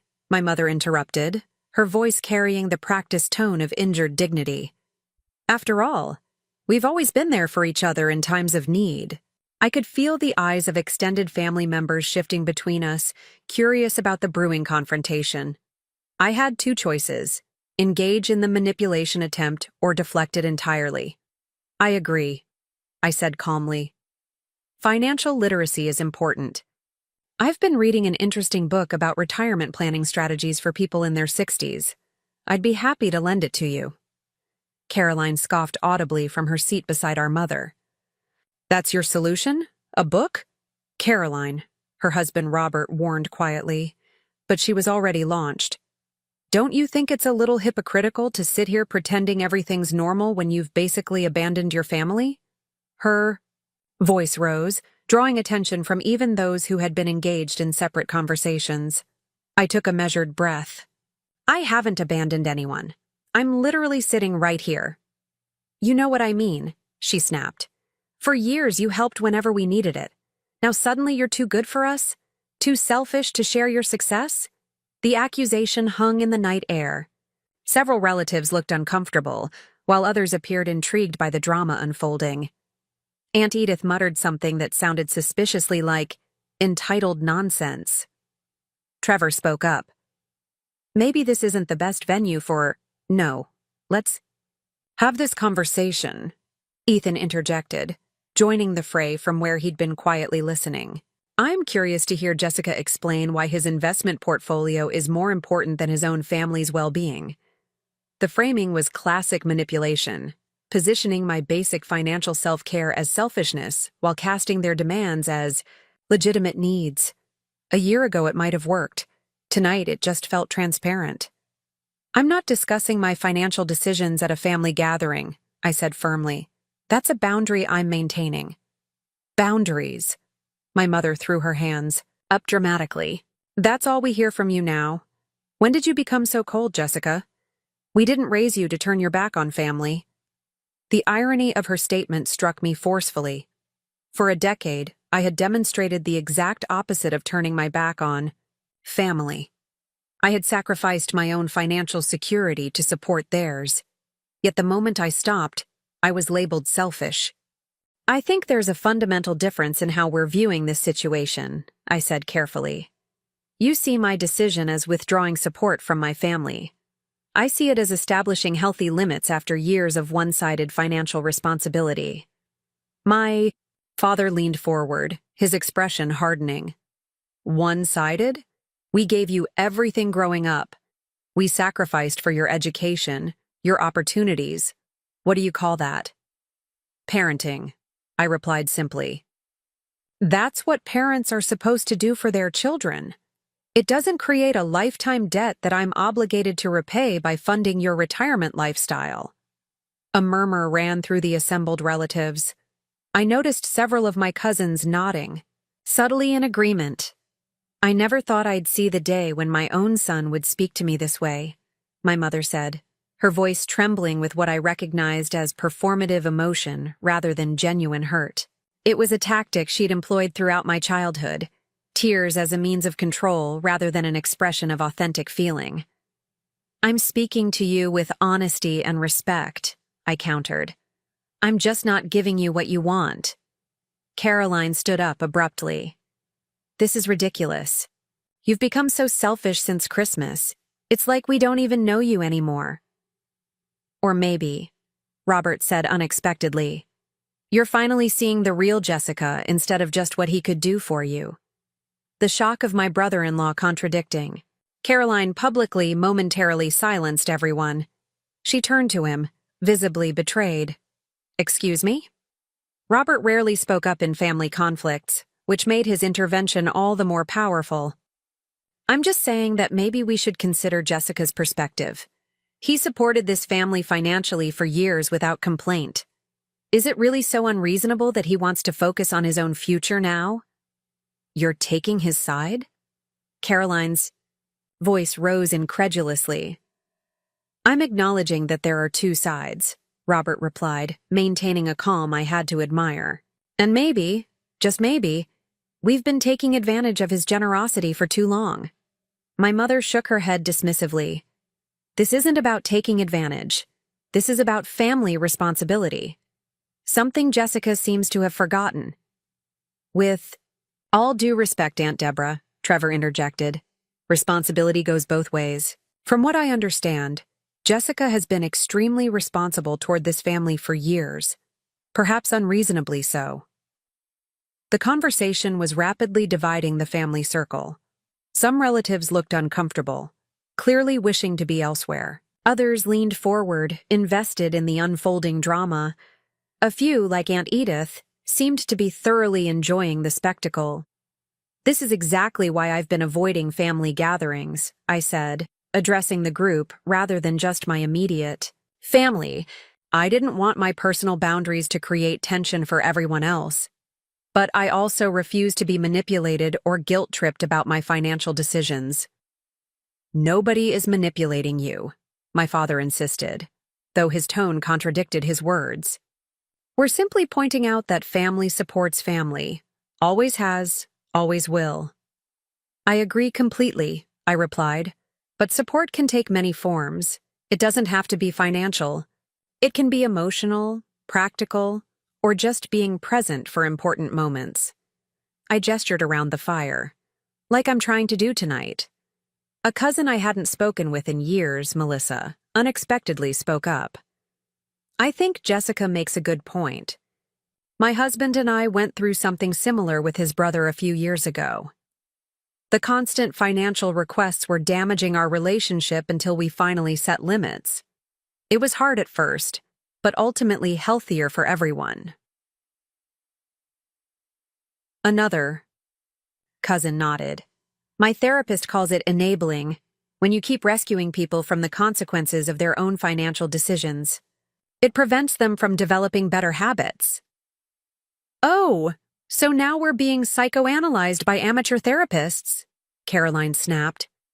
This isn't about enabling or boundaries or whatever self-help jargon you've picked up. This is about Jessica. Deciding his money is more important than his family. That's not fair, Mom, a small voice piped up. Everyone turned to see Emma standing at the edge of the gathering in her pajamas, apparently having snuck back down after being put to bed. Uncle Jessica came to my play even though you said he wouldn't. And he takes real interest in my stuff, not just buying me things. Caroline's face flushed.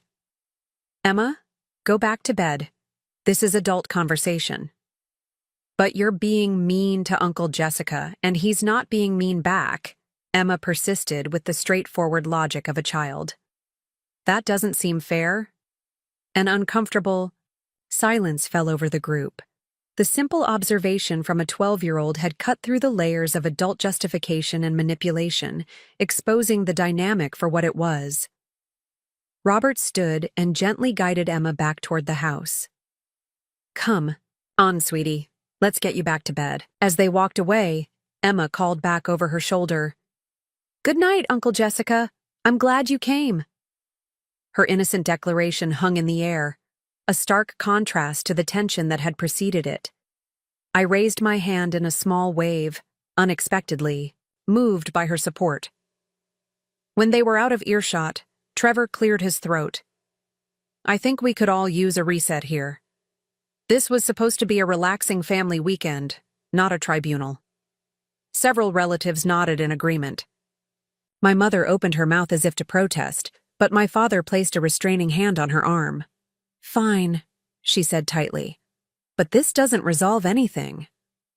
It wasn't meant to, I replied, keeping my voice even. Some differences can't be resolved in one conversation.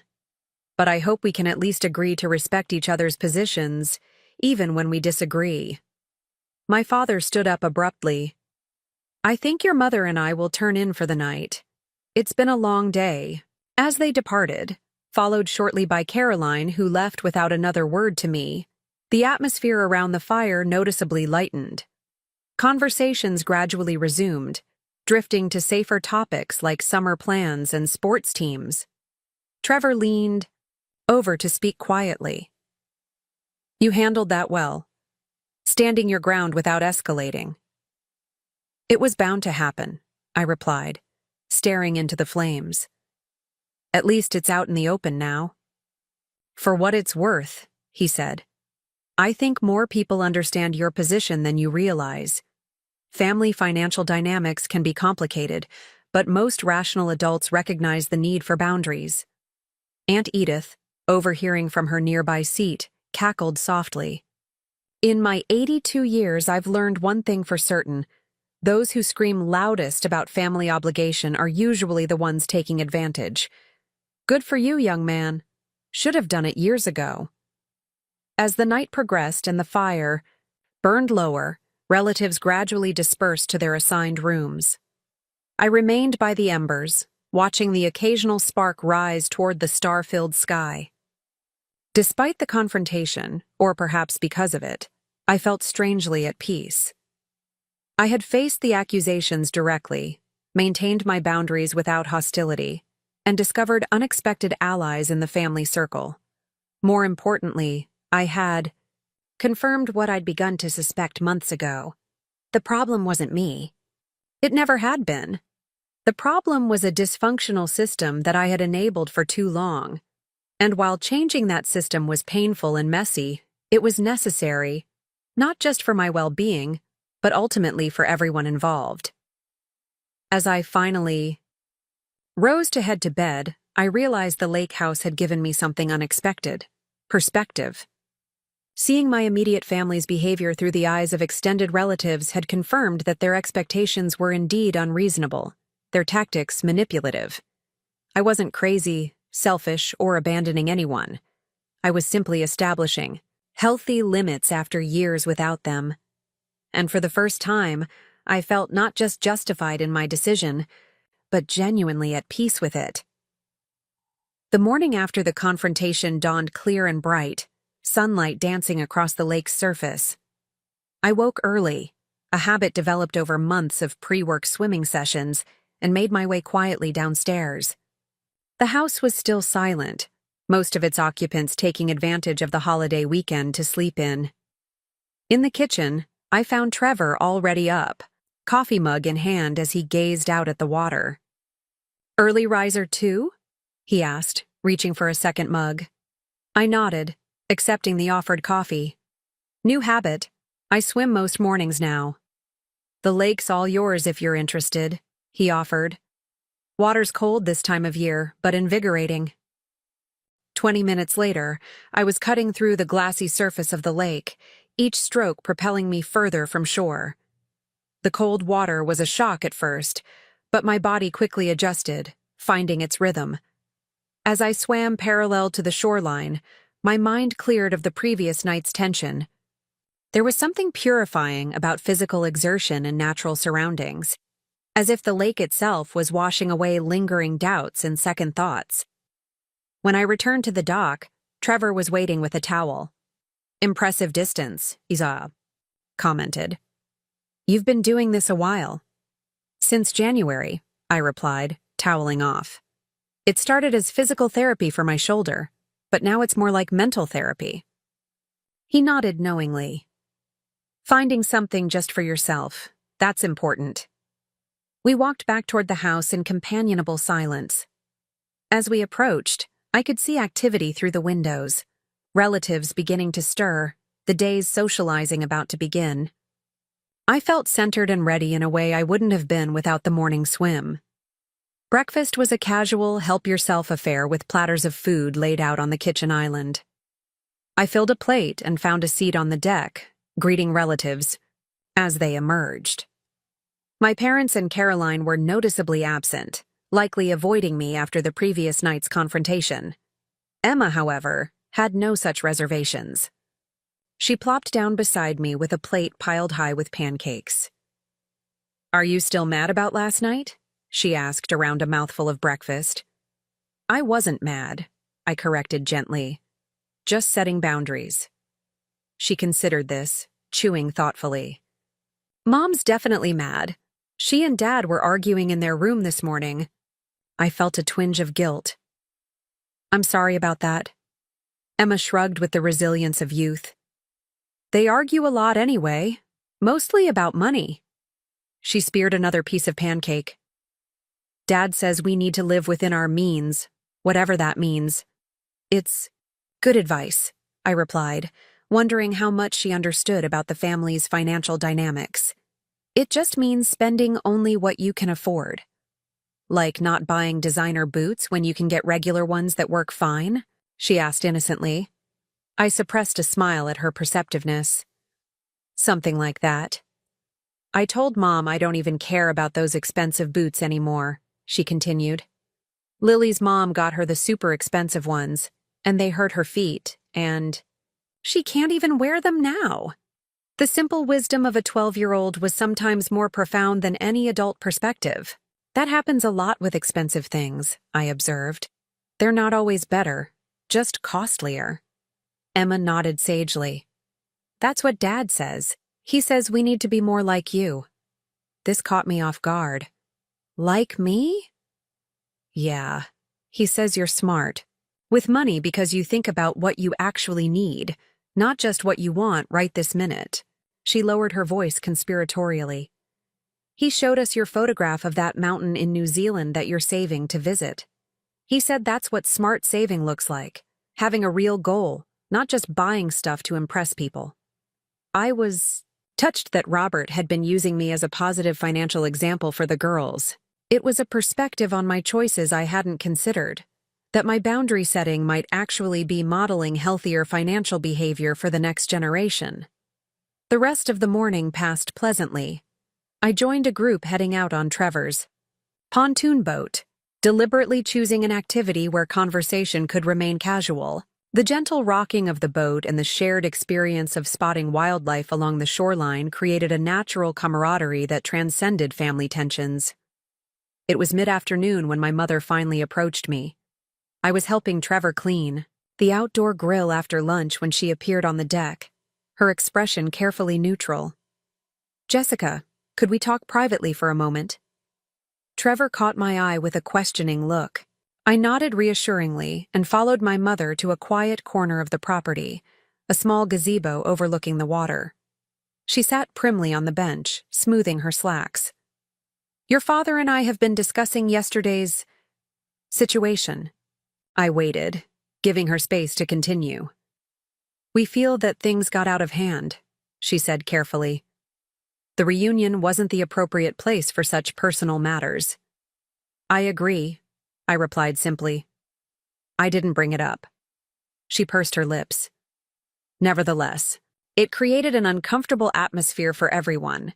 Family gatherings should be harmonious. I recognized the familiar pattern, surface concern for family harmony that actually translated to, "Don't challenge the status quo publicly." In the past, I would have apologized automatically, accepting responsibility for tensions I hadn't created.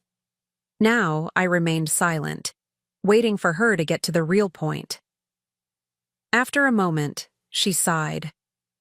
"Jessica, I don't think you understand the position you've put us in. Your father's retirement fund isn't what it should be. The market downturn affected our investments significantly. We had always assumed that as our only successful child, you would help ensure our comfort in our later years." There it was, the admission that their financial planning had explicitly factored in my continued support. Not as an emergency backup, but as a primary strategy. "I'm sorry about your investment losses," I said sincerely.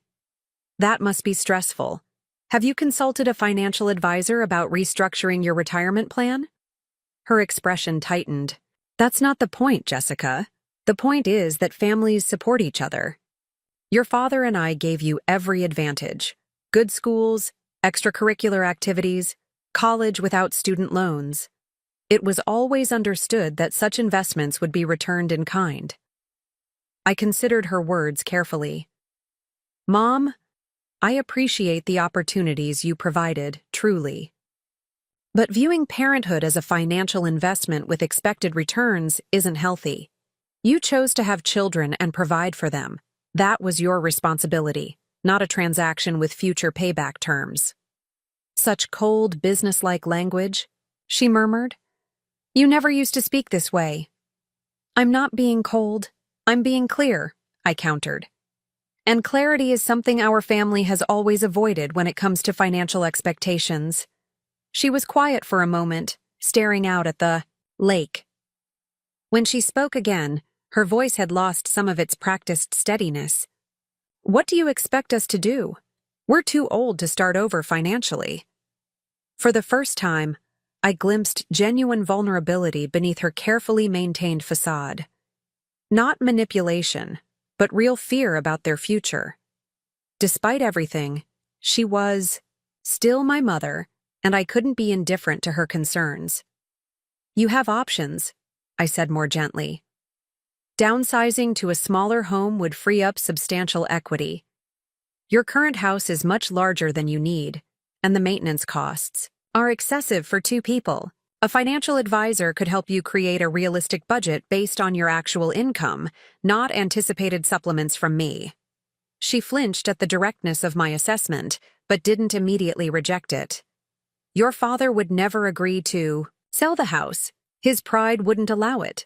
"Pride is expensive," I observed, "and at some point, practical realities have to take precedence over appearances."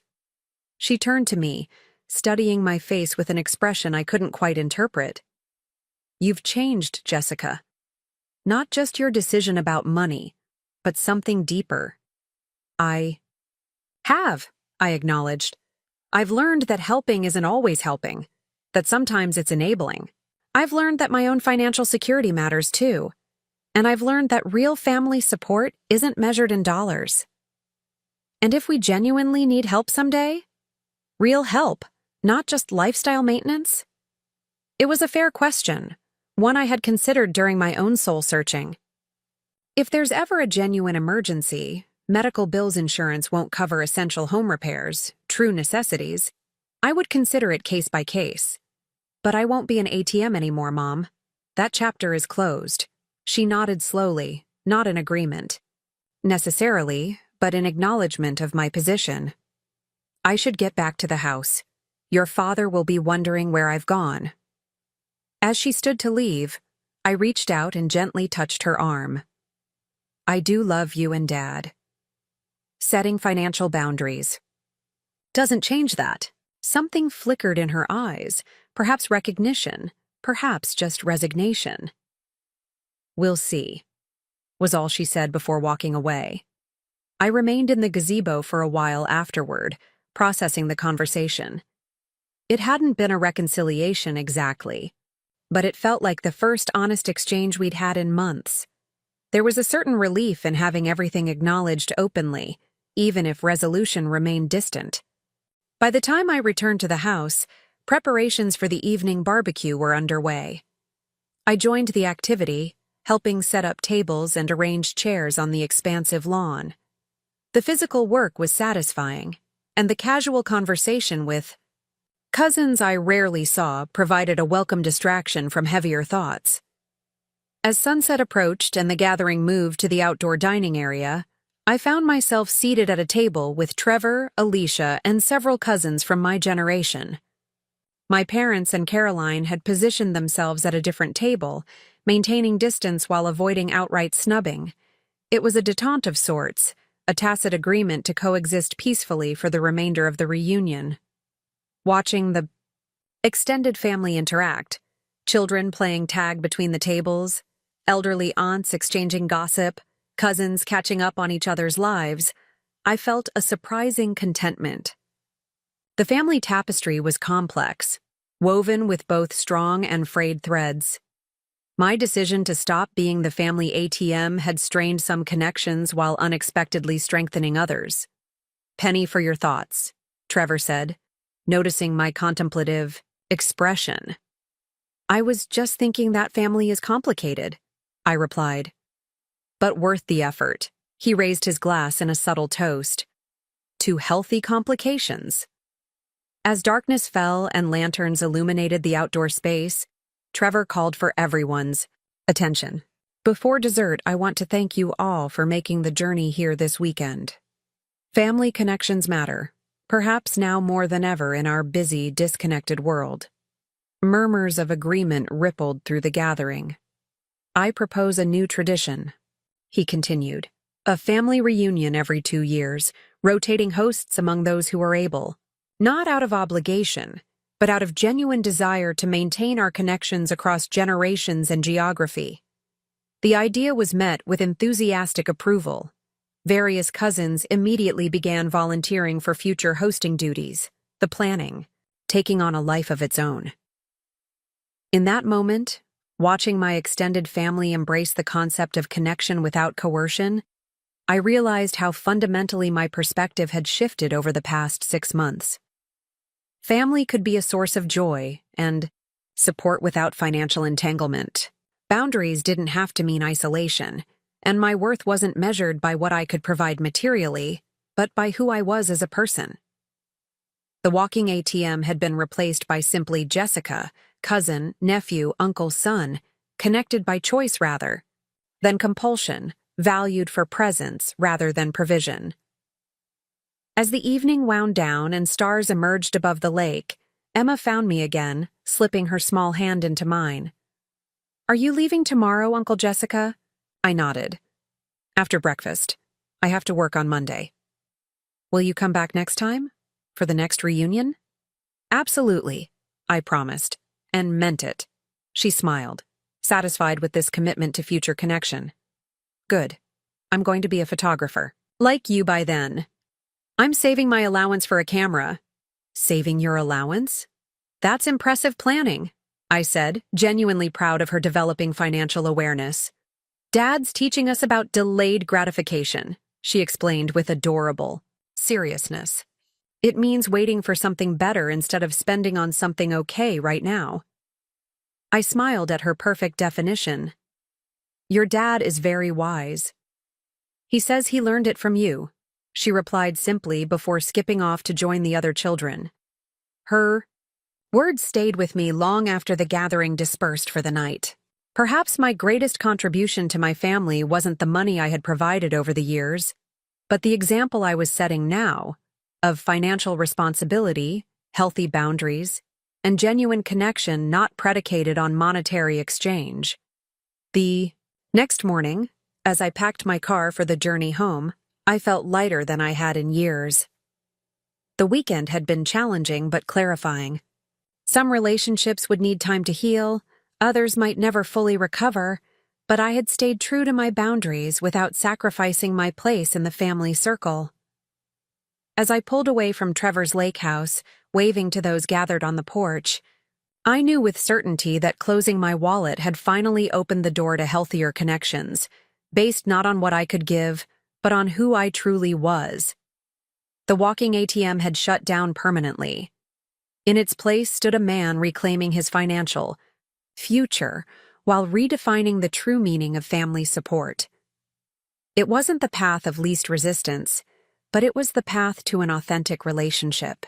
And that ultimately was worth more than all the money I had ever given away. Looking for more? We've got 2 amazing stories ready for you right on screen.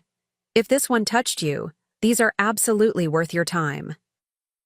Click to watch them now. And hey, subscribe and hit that bell to never miss our latest uploads.